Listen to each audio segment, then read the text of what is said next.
sixth grade counselor, and I really wasn't sure about doing this, but I walked a parent through this just last week, and she said, "Why did you not do this for all of us during the summer?" And I said, "I don't know. I didn't know it was, I didn't think about it." So you have to understand the context of this. This is my 9th time in 6th grade, so I should be an expert.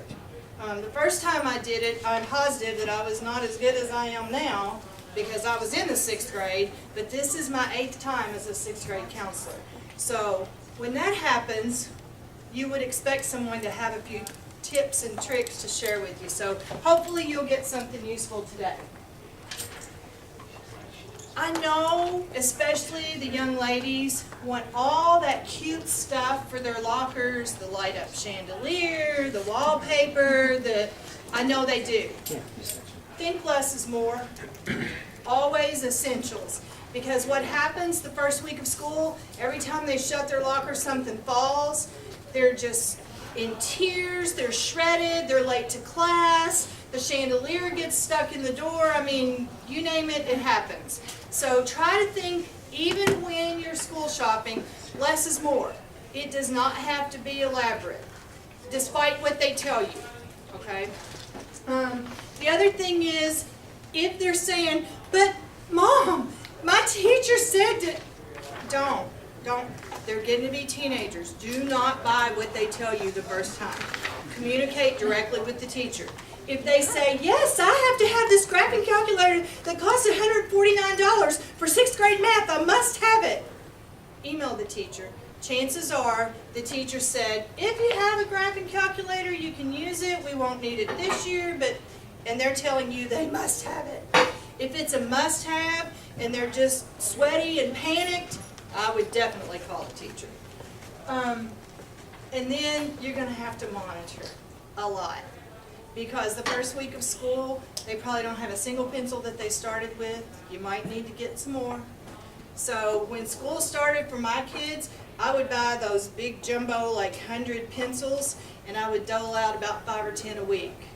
It seemed like the first month we went through half the pack, and the other half of the pack was for the rest of the year after they got their stuff together. So keep that in mind too. You will need to replenish school supplies as the year goes on. But don't feel like that they have to have everything right this second or that it has to be a certain way. I would definitely talk to the teacher before I just assume that it has to be a name brand or it has to be some big expensive thing. That's not very common. The agenda will be critical. I can't tell you how critical. It's critical to us. Like, we forget that they don't have them yet, and well, where's your agenda? Oh, that's right, you don't have it yet. But they will be here, and they'll be here shortly. Once your student gets their agenda, it's going to be up to you to insist that that agenda is filled out completely. And that doesn't mean homework. Well, what the heck does that mean, homework? I don't know. I think it was page 54. I can't really remember if we were supposed to do odds or evens, but it was something like that. So if I were you, I would start as soon as the agenda comes home. It must be filled out in every class, every day. Now, it's not elementary school anymore. You don't have to sign it. Okay? The teachers are not going to sign it unless we have some specific deal arranged with you. So don't feel like that. But they need to get in the habit of putting down very specific information. It's going to be to their benefit. How many of you would be lost if you lost your planner or your phone? I mean, I had a paper calendar when we had a meeting at the beginning of the year, and I didn't go back and put it in my Outlook calendar, and I've already missed 2 meetings. And I've scheduled myself for this today when we just had suicide prevention because I didn't transfer my paper calendar to my Outlook calendar. So if we teach them early and often, and you insist, you make it a priority that the agenda is filled out and filled out correctly, as specifically as possible, it can only be good for them. You need to teach your student to plan ahead. If the teacher mentions on September 1st that we're going to be doing projects the 3rd week of September, it's okay to pencil that in. And it's okay to say, Mom, we've got to do projects the third week of September, and I know I'm gonna need a tri-board. So that you don't have to go to Walmart on Thursday night at midnight to buy the tri-board that they need to put their project together after the baseball tournament that you've been at all day or all weekend or whatever. I mean, my kids are older now, but I did that. I mean, a lot of these things that I'm sharing with you, I know that it's not going to happen the first time. Or maybe it will, but for me, it's hard for me to organize my kids because ADHD is my calling card. You need to teach them to study in chunks. I promise you, most teachers are not going to say on Thursday, you have a unit test tomorrow. That may be the first time that you hear about it Thursday night, but the teacher's probably been saying for weeks, okay, we're going to have a unit test 2 weeks from Friday. We're going to have a unit test 2 weeks from Friday. They need to start penciling those things in so that they're ready for that, and they need to study in chunks. A test should not be a reason for anxiety, and you need to drill that into your student. A test is an opportunity for you to shine. It's an opportunity for you to show that you've been paying attention. It's an opportunity for you to show how well you grasp the material. But it's not a reason for anxiety, okay? If your student does have test anxiety, start working on it now, because you don't want that to be a factor when they're taking a test like the ACT or the SAT that's going to determine college scholarships. And unfortunately, the only way to get past anxiety is to face whatever it is that gives you anxiety. If you have a fear of spiders, the only way to get past that is to deal with spiders. And that's just the most wrong thing in the world, but it is what it is. So I just live with my fear of spiders and scream when I see one. That's okay. You can't scream when you see a test. Some things we have to push ourselves through. Okay? Home Study Center. Guys, I cannot tell you how important this is. If you don't have one, it will change your life. Maybe it won't. It changed my life. I have ADHD, whatever that is. And I know that because in 7th grade, we couldn't decide whether or not to kill my son. And we finally went to a friend of mine who was a child psych, and he gave him this distractibility test and said, oh my God, he has the highest index I've ever seen. And I still was not convinced. I said, John, I don't know about that.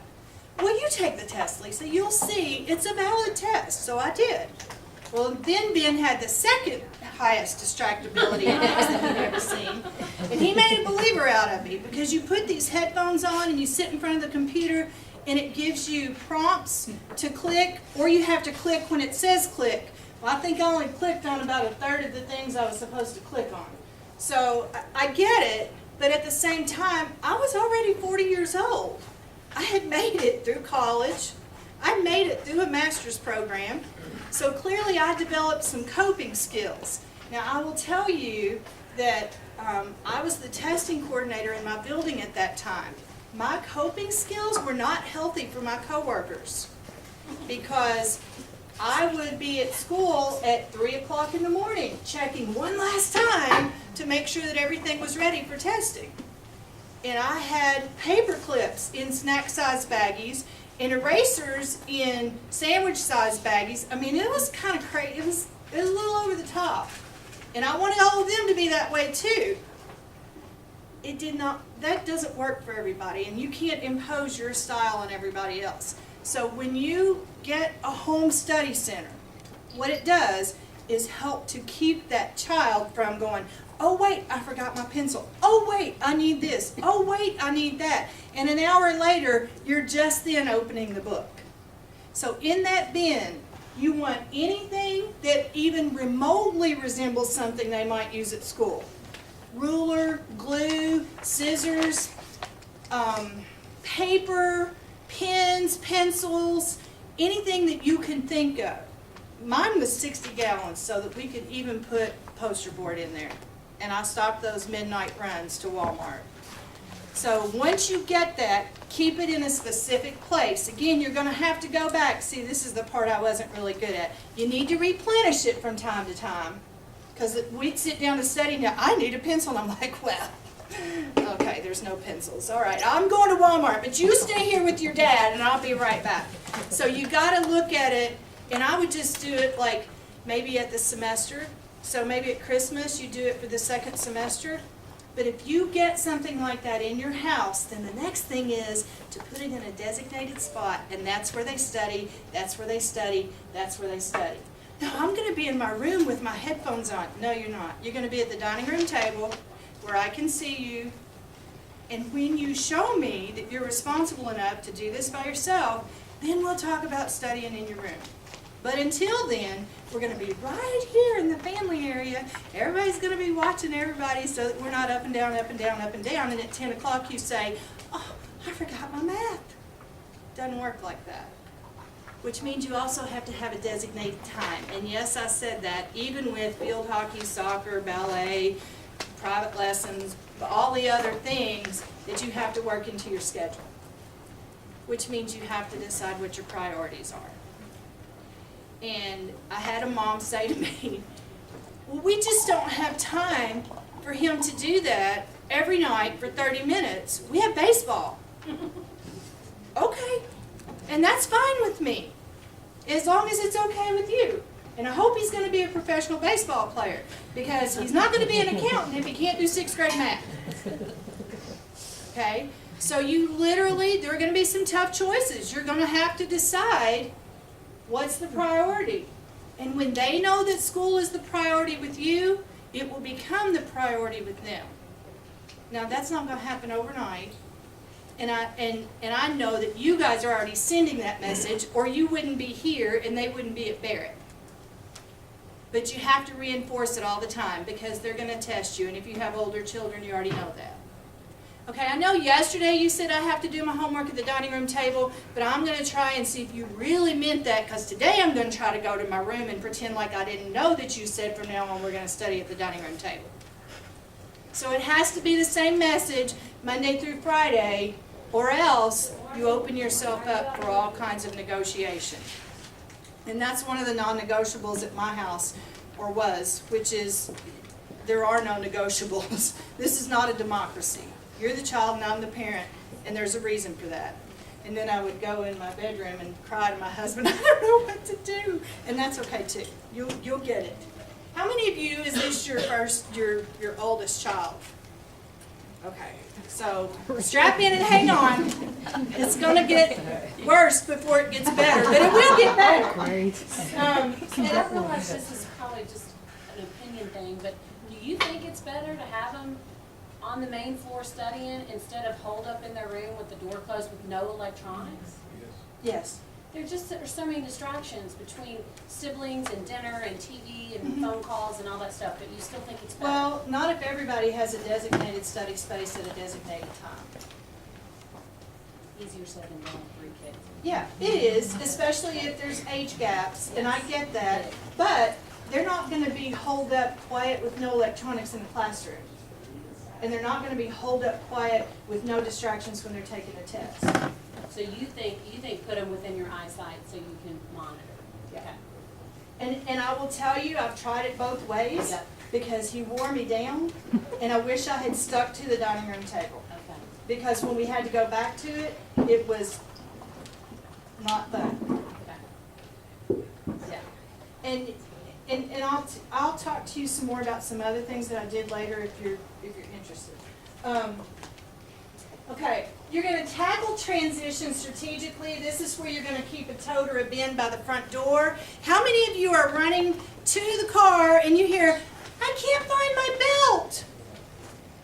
Okay, we had a belt in the bin by the front door. We had one in the locker. We had one in the car. Okay, I don't recommend that, because that teaches them you need 3 or 4 or 12 of everything. And you know, survival is important, so if that's what you have to do to survive, that's okay. And for a while we did. But if you have a bin by the front door, one for each kid if you need it, that's where book bags go when homework is over, after everything has been inspected and you know they've got it all, it goes right in there. Because what do they say? Well, I thought it was in my book bag and I can't find it. Why? You were supposed to put it in my folder. Don't do that. That's not your homework, it's not your class. They are supposed to put it in their folder. Now you can go back and check, and you can say, it says right here in your agenda that you have filled out thoroughly, that you had math, page 54, numbers 1 through 27 odd. It's not in your math folder. Where is it? But you don't go chase it down and put it in their folder, unless you want to go with them to college, and then that's okay.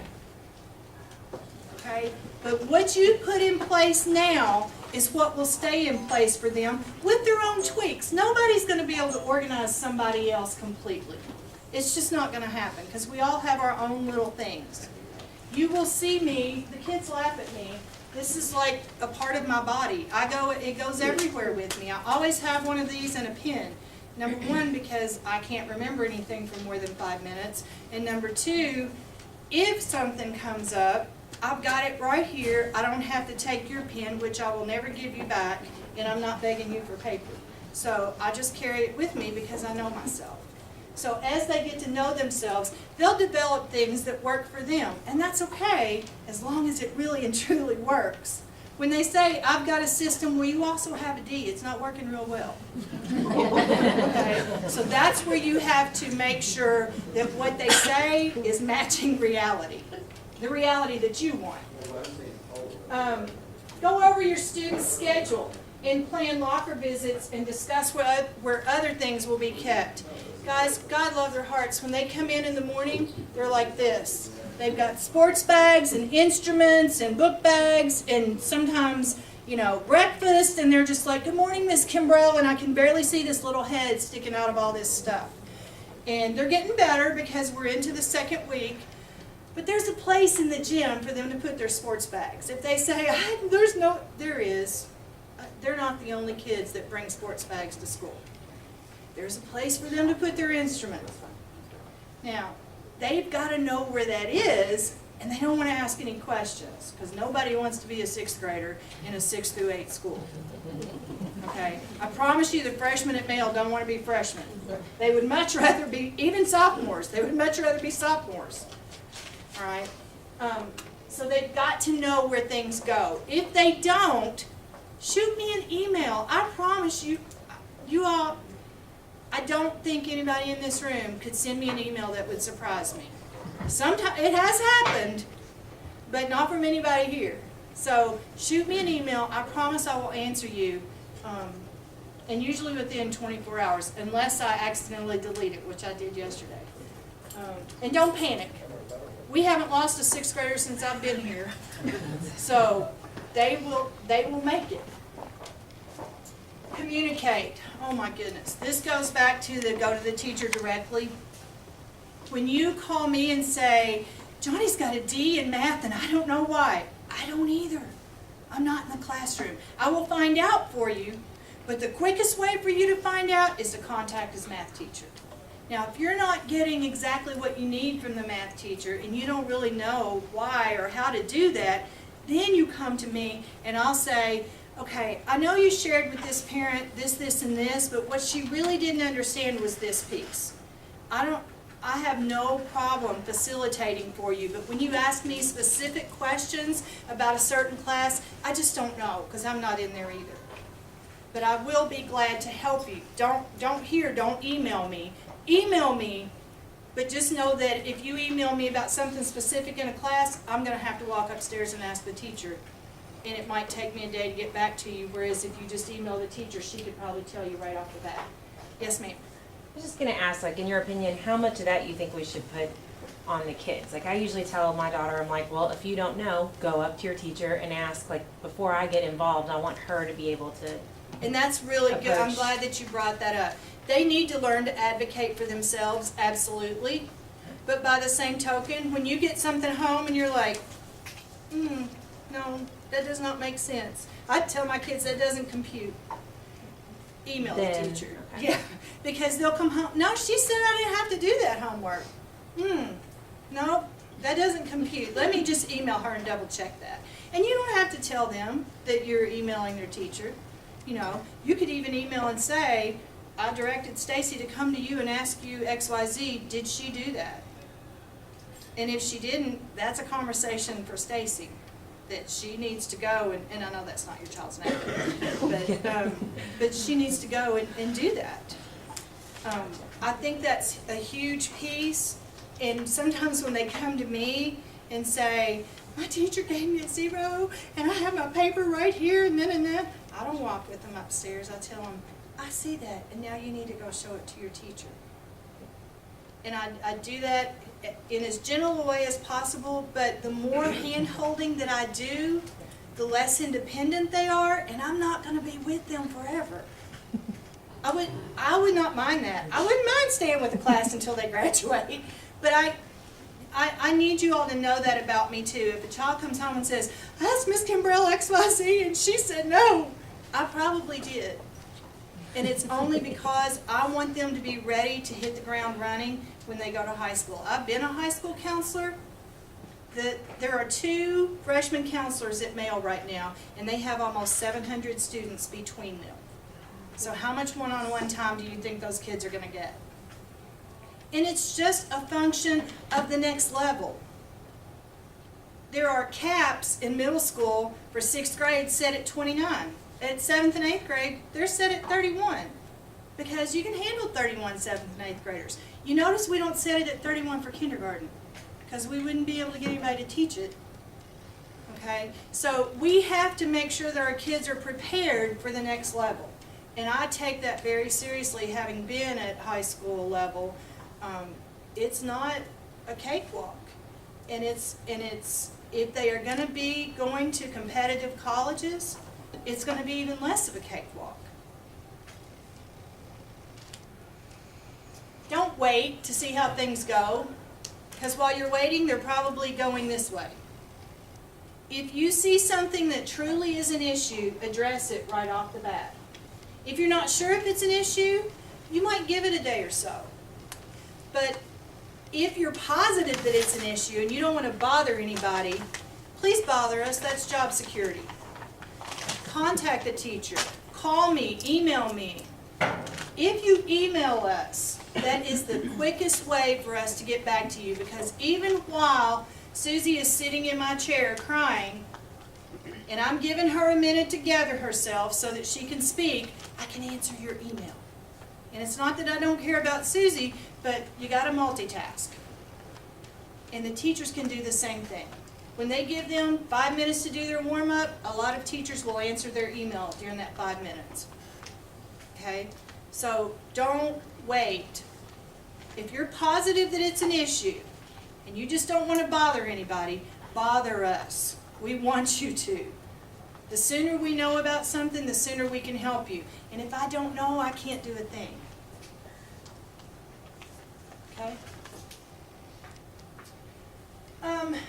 I don't know about you guys, but I've told you a little bit about me, and this is going to be hard because most of us don't operate that way. We have a system. We may not be able to name it. I mean, when they diagnosed me with ADHD, I didn't know I had ADHD, didn't really care. I was doing what I needed to do, getting it done when I needed to get it done. My life was working. I was gainfully employed, happily married. My kids were, dressed and where they were supposed to be most of the time. So I didn't need anybody to organize me. So imposing that on someone else is a little bit like a prison sentence. You know how you feel when your kids are grounded? And you're like, well, you can't go anywhere. Well, guess what? That means you're not going anywhere either. I remember that, and I didn't like it.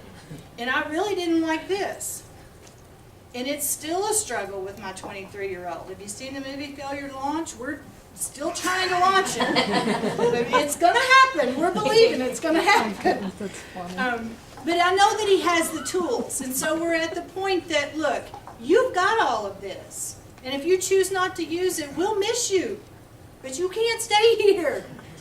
And that's okay. He finally believes this. So you've got to figure out what works for your family, and then you have to really stick to it. Consistency is the biggest killer. Because you want to sit down and, okay, I'm a reality TV junkie. You want to watch Big Brother on Wednesday night. It's double eviction or whatever. You can't do that if you're still fighting the homework routine. The sooner you get your routines in place, whatever they are, the smoother your life will be. You gotta make priorities and stick to them. And that's not fun either.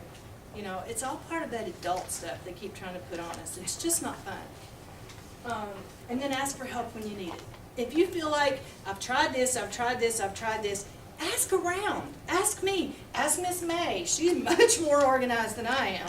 Ask another parent. There are people that have gone before us that have done this very well. Don't feel like you're an island unto yourself and you can't ask for help. I promise, no matter what your issue is, there is somebody that's either going through it at the same time, has been through it before, or is about to hit it, and you asking might be just the key that they need to get them past it without a big to-do. Okay?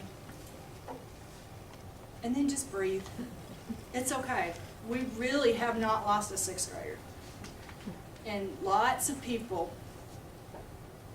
have made it through sixth grade. All of us. If I can make it, I have every confidence that your kids will be just fine. Okay?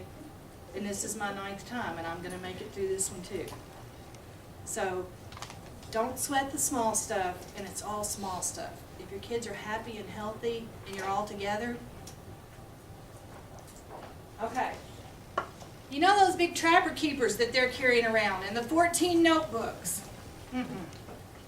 You need one, and it needs to be a heavy duty, because at Christmas you're probably going to need another heavy duty. These are 6th graders that we're talking about. And then on the front, you're going to make their schedule, and you're going to build in locker stops. Contrary to what they've told you, they are not required to go to their locker after every class. So you're going to build in for them strategically when to go to their locker. Okay, you have 2 classes on the 3rd floor, 1st and 2nd period. When you go to your locker before school, we're going to get everything for those 2 classes. Then we're going to go to our locker after 2nd period and grab what we need for your next class that's on the 2nd floor. It doesn't have to be every time. Okay? So I'll leave this up here afterwards so that you guys can kind of look at it. But when you look at your child's schedule, there are obvious times that they should go to their locker. Now, if they're one of those that they don't have any trouble getting in their locker and the majority of their classes are on the 3rd floor and they just want to go every time, if they're not having any issues, that's fine. But if you've got one of those babies that's, you know, I call them the little pig pens, they're dragging stuff behind them everywhere they go, they need some organization at school. I'm getting to them as fast as I can, but they may be one of those that hangs back and doesn't want to come to me. Okay? The next thing is, I know they all need a composition book for language arts. They just need 1, not 12, just 1. And it doesn't matter what color it is, and it doesn't matter if it costs $1.47 or $437, a composition book. That's it. Don't let them make it complicated. They need a pencil pouch that's flat, because it's got to go in this binder. They don't need 47 markers in their pencil pouch. Okay? This one was 47 cents. I have my receipt in here. Everything that I'm showing you was $19.41. That's it. You don't have to spend a fortune on school supplies. Okay? I know some of their classes are requiring that they have like the spiral notebooks. That's fine. How hard is it to plop a spiral notebook on top of this? Because that's what the teacher wants them to turn in when they do notebook checks. But all of the rest of it, you'll notice in here, there's pencils, big eraser. You know why? It's okay to make mistakes. And you need to make sure they understand that. You need way more eraser than you do pencil. Because we're going to make a lot more mistakes than we do things right in the beginning. And that is okay. That's why it's 6th grade and not 8th. There's a calculator in there that costs about $1. They don't need a $150 graphing calculator in 6th grade. And there are some flags in there, and I'll show you what I'm going to do with those in just a minute. The little post-it flags. Okay. Then I have 6 folders. I have color-coordinated mine for morning and afternoon. So the first 3 are for my morning. The last 3 are for my afternoon. I have paper, just loose leaf notebook paper, and then the Holy Grail, my agenda. Okay? Yes, ma'am. When do they get that agenda? They will get them soon. there was a mix-up at the manufacturer, and we won't have them for another couple of weeks. And trust me, it's killing all of us, because we forget. They come to my office, I think, where's your agenda? Oh wait, never mind, you don't have an agenda yet, I forgot. Okay, so, this is all they need. Now, what I recommend strongly, take a Sharpie or put a label on here, and this is the English folder. And the only thing that goes in here is English, not, I was in math and I couldn't find my math folder, so I put my math in my English folder. No, you have 6 folders for 6 classes, and never the twain shall meet. On this side, what I'm taking back to school. On this side, what goes home. Now that's what you're going to check when they get home. What's on this side? That's for you. After your homework session, most of it should be moved over here, because it's what goes back to school. And guess what? If you have all 6 folders in one binder, you don't ever forget your homework, because it's in your binder. Okay?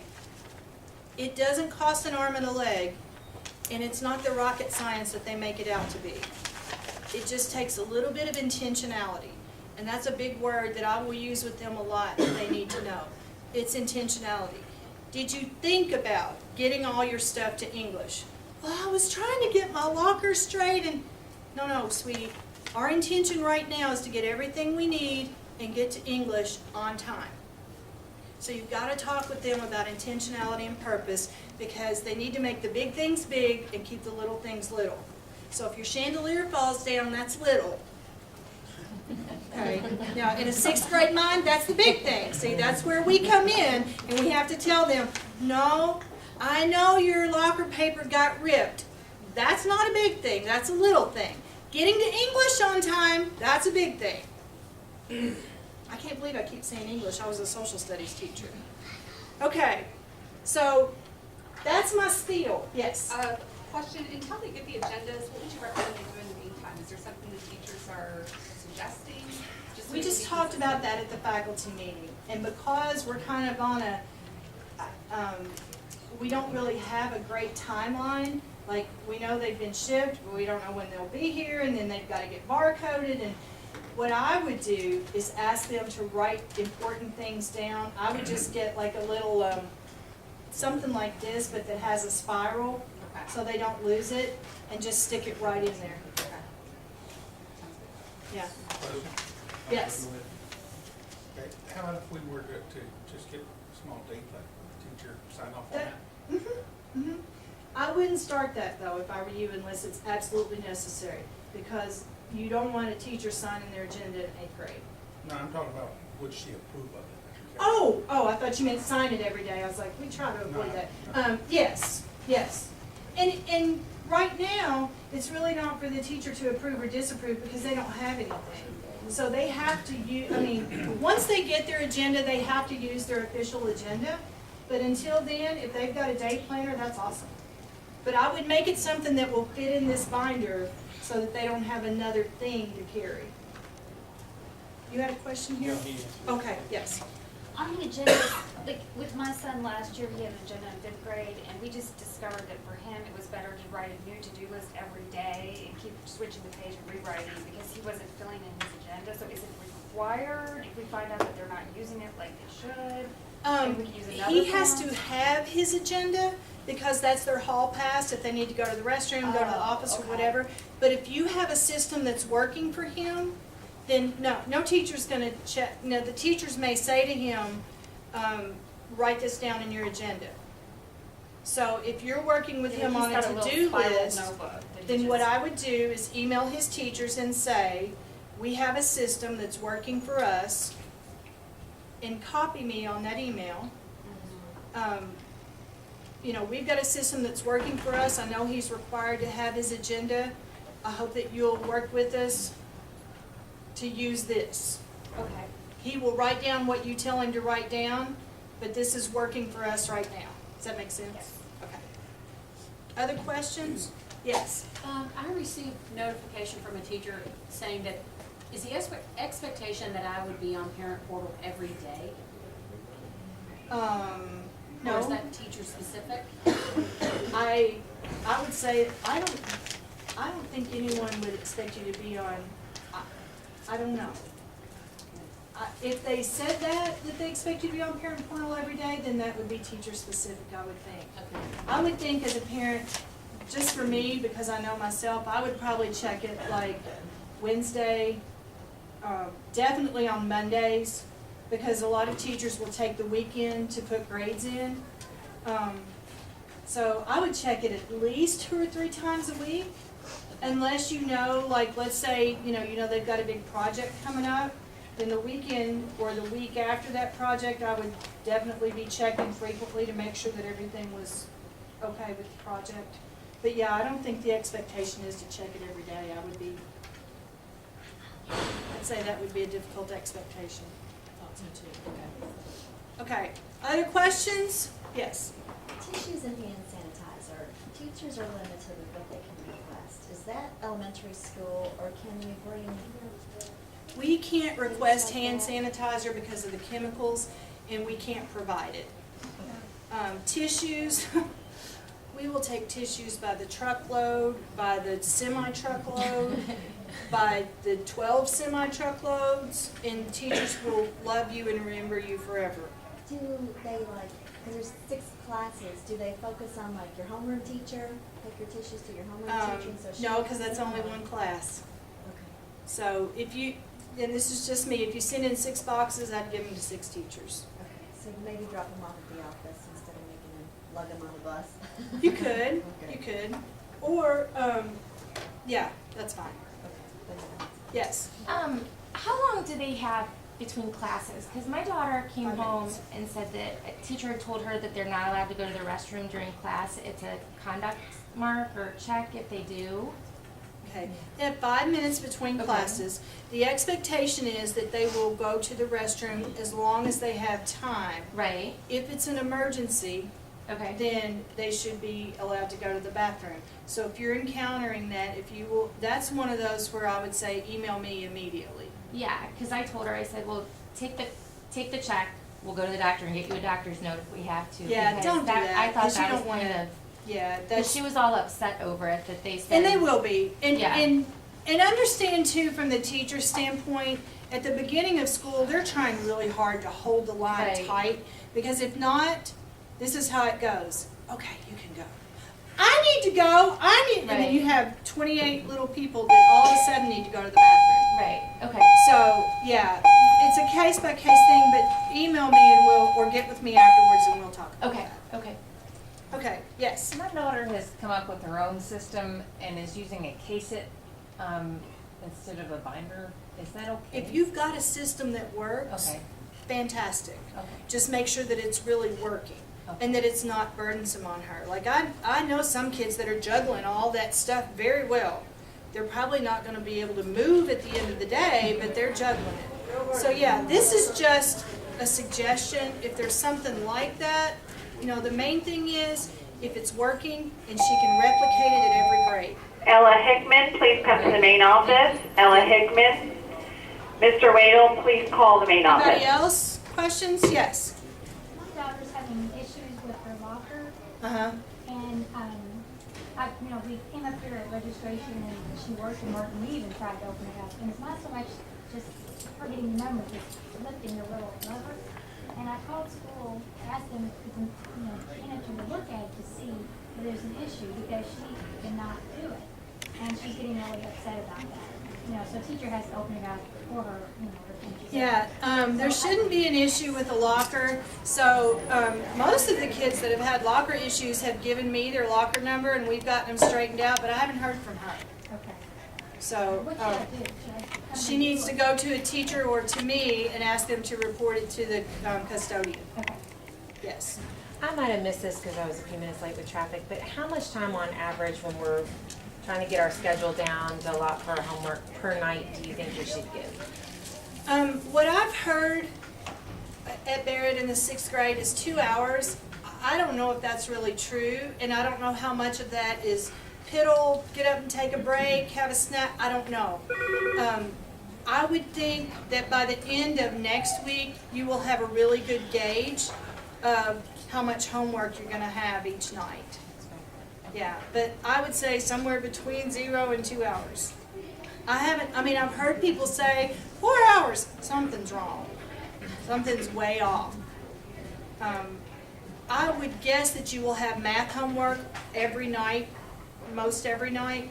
I would guess that you would have language arts homework frequently. Social studies, you're gonna get homework from time to time, and you're gonna have big projects that should not all be done in one night.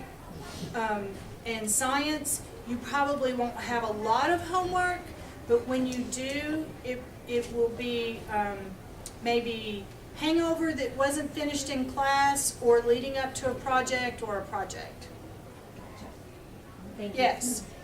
What's your email address, ma'am? Your email address? I have my cards up here. Okay. Okay, yes. I hope you didn't address this, I was a little It's tardy okay. too. And I can't think of the name of the program, but the information that you all send home with the online hours. MobiMax? MobiMax. Yes. Are we gonna get more information on that, or should they have started that by now, or? They are in the process of going to the labs to get their usernames and passwords and take Okay. their baseline test and all of that. Okay. So don't panic. I'll send the 6th grade teachers an email to let me know, and when, this is the other thing I always forget to do, turn that off. When we get to right outside of the first MobiMax due date, I'll send an email to you guys and say, okay, MobiMax is starting and it's due this Sunday. Okay, good. Okay. I've been asking him every day, have you gotten all, what do we need to do for it? I know it's a part of the grade. You're gonna really like that program if you use it appropriately. If they sit there and have the window open while you're standing there, and then minimize it when you leave and go back to their video game, and you say, I saw him in front of the computer for an hour. You probably did, but that doesn't mean he was doing MobiMax. So just understand, if they have 0 focus time and the computer gauges their focus time, they will earn a 0. My daughter had MobiMax homework last night, And some of them it have took already her- gotten into It it. took her 2 hours. It was hard. It was hard for her. I looked at it, I couldn't do it. It was hard. It took her 2 hours to do MobiMax? Math, yeah. Okay. See me when we're done. Okay. And while we're on that topic, let me just throw this out there, because this is just, I'd like to reframe the way you think about grades. No teacher in this building is going to give your child a grade. Your child is going to earn every grade that they receive while they're at Barrett and any other school. If you feel like that the project, the assignment, the test, the whatever, was not critiqued in a way that your child understood, then I would go to the teacher and ask for clarification. I would ask, what can we do? How do we improve on this? But no teacher's going to give your child a grade. Your child will earn the grades that they receive at Barrett. And that's a huge thing for kids to learn.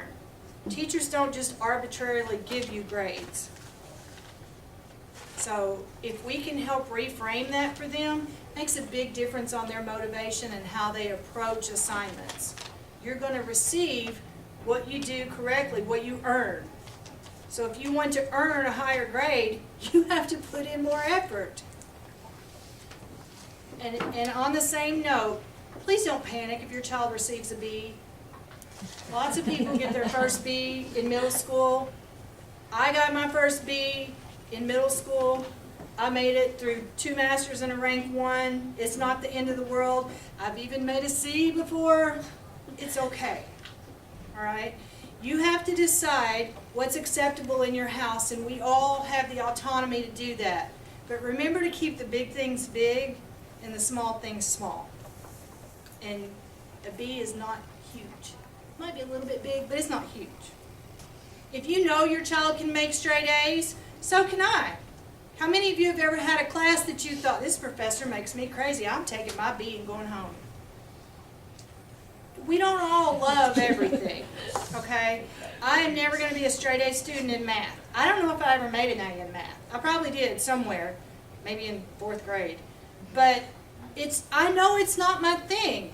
Now, if you put math statistics in front of me because it relates to what I do, I can do it all day long, and I'll do it, and I'll make straight A's. But algebra, and I'm glad Mr. Morris is not in here,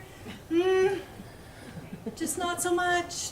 I'll do it, and I don't want to be grounded, so I'll make a B, but I'm just not that interested in an A. And I'm not saying to let your kids have low standards or to slide, but just keep the big things big and the small things small. Okay? 9:47. What else can I help you guys with? Yes, ma'am. I know the calendar said that next week there's the open house on Thursday night. Yes. So do we get to meet the teachers then? Yes. Or, okay. Yeah. You'll go through your child's schedule. Okay. And don't be late. To class, not to the open house. If we Yes. have another child, I'm widowed, so I don't have a husband to watch my other child. Can we bring that? Yeah. Okay. Yeah, you'll hear us on the intercom saying, parents, you have 2 minutes, 2 minutes. Don't be late to class. The kids get a big kick out of that. Okay, what else can I help you guys with? When it comes to lunch, do we go online? I know my son's account number. Can you write a check? If so, who do you address it to, or do you go online? Yes, you can write a check. It goes to BTMS, and they just take it and give it to the lady, and it goes into their account. And on the subject of open house, please, please, please, please, this is hugely important. That is not a parent-teacher conference. It is an open house. The teachers are going to give you general information, and that's a time for you to take even something as simple as a 3x5 card and say, this is my name, my phone number, and my email, and I have an issue. Would you please give me a call? But it's not the time to discuss that issue. Everybody wants to get into the class and meet the teacher and hear what they have to say, and they can't do that if she's out in the hall having a one-on-one parent-teacher conference. Okay, so please be respectful of that. It will make the night go much smoother for everybody. Other questions? Issues? I feel like this class has gone pretty smoothly. I mean, we're on day 6. And they're kind of motoring along, doing their own thing. Now, don't get me wrong, we have meltdowns from time to time. The cafeteria is still, they're still kind of like, I forgot where my table is. It's right over here, baby, the same place it was yesterday. We don't move them. So, you know, and they come into my office, Miss Kimbrell. No, sweetie, 3rd floor. This is 1st floor. If you go down, it's the 1st floor. If you go up, it's the, oh, yeah. And I know it's confusing. I think the first 2 weeks I worked here, I went to the wrong parking lot almost every afternoon because I kept trying to go out the back, and I park on the side, on the 1st floor. And the main parking lot's in the back on the 2nd floor. So I get it, but they're getting there, and they've done it pretty quickly. They've acclimated fairly well. And this is my 9th time in 6th grade, so I know if they're doing it well or not. Most of them are in their lockers, no problems. Feels like things are going okay. What else? Yes? Projects. Uh-huh. Can we not do our kids' projects and let them do it and do the teacher's grade based on knowing it's a 6th grader? Because I know in grade school, I did the projects, and you know what I mean? So I do know what you mean. I don't want to do it anymore. We completely encourage you not to do their projects, homework, anything else. Right. Yeah. The teachers are going to expect 6th grade work. Okay. So Now, that being grade said, based on that. yes, Okay. and that being said, if your child rips a magazine page out and slaps it on, they're going to grade it like he ripped it out and slapped it on, or she. Right. They can use scissors, you know, Right. things like that. So, yes, we understand that they're 6th graders. We don't care how tall their socks are or what color they are. They don't have to stand in a certain square on a certain line. We're done with all that, so. All right, they can breathe. When will they find out about like different clubs and stuff they can be a part of? Is that Oh, something they'll get thanks for information asking. on? That is a huge thing that this is going to be a razor wire for you to walk, because they need to listen to the morning announcements, because it's announced every morning and every afternoon when clubs are meeting, where they're meeting, who to see, okay? They can walk into any office and say, I heard something about XYZ, do you know where I go? We always will figure that out and send them to the right place. If they still miss it, or if they're just still so overwhelmed that they don't want to come and ask, shoot us an email and we'll find out for you. What you don't want to do is you don't want to be the parent that calls school 27 times a day. Well, Johnny told me that today is the meeting for XYZ. Is that right? Johnny needs to start getting that for Johnny. Okay? Related to that, is there like a sign up though? I think is there a sign up that they want to join like such and such, and then For like a club or something? Yeah, if they wanna Yeah, if they that's want- what I'm saying. When they Okay. come and say, like I had a little kid come to me this morning, Miss Kimbrell, where do I go for FCA? And I said, Mr. Morris sponsors that, so he'll have the information in the counseling office. Okay. Yeah, we're just looking for a place to either sign Yeah. up so they can get information But about it's what not names always are, the or- same place. Okay. That's included in the announcement. Okay. So they've really got to pay attention. And they're going to say to you, well, my class was crazy. We don't have crazy classes here. Just doesn't happen. Yes. When can they go? If they hear the announcement in the morning, they'll be having classes throughout the day. Should they go after the class or they? Yeah, in between the classes. And let me tell you this too. I don't know how many of you have been in our cafeteria, but we have these TVs. They're huge. They're probably 40 inches. And all of that scrolls every day, all lunch long. So if they say, nobody would tell me and I didn't see it. Mm-mm. Eh. And this is my signal with them when I'm touching base with them. And then this morning, I was like, okay, now here's our signal. So if you see me doing this, yeah, they have the opportunity to get that information. But if they miss it, if they've been sick, sometimes they miss 2 or 3 days, just shoot us an email. We'll take care of it. Anything Do they else? have to tell the teacher like they're going there before the class or something? Do they have to inform the teacher? No, thank you. Good question. Always, never go anywhere without telling your teacher first. That's one of those, you say don't ever use never. That's a never. If you just are about to burst and you've got to go to the restroom, that's fine. Tell your teacher first. If you need to go find out where XYZ is going to be that afternoon, that's fine. You got to check in with your teacher first. Because the first thing the teacher's going to do is take attendance. And if you take it upon yourself to go find out about field hockey before you go to class, you're going to get marked absent. Yeah, so check in with your teacher and then go take care of it. And a lot of times, once they check in